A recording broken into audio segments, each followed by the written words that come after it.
Tama-tama ang dating mo, Epe. Makihalo ka muna sa amin. Hindi yan ay pinunta ko rito. Akan ang baril mo. At pati kayo. Sir mo na, Epe.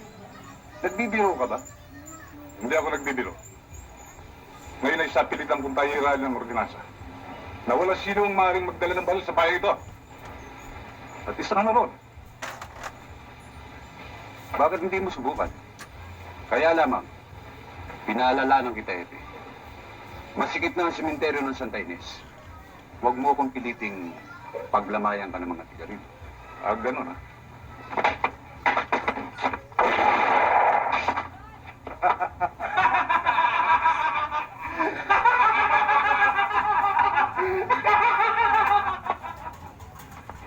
Maswerte ka't hindi kita tinuluyan. Pero sa susunod,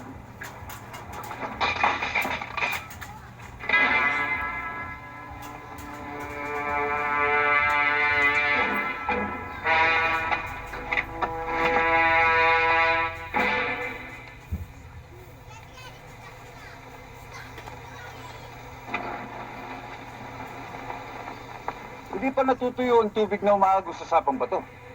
Bakit nagbalik ka na? Alam mo namang hindi matutuyo ang agos ng tubig sa sapang bato. Kung ganon, paagusin ko ang dugo sa iyong katawan upang ihalo sa tubig na umaagos sa sapang yan. Kung gano'n ang mangyayari. Pero kung makamandag mong dugong iahalos-agos niyo, maaaring tuluyang matuyo ang sapang bato. Pag ganon, ha?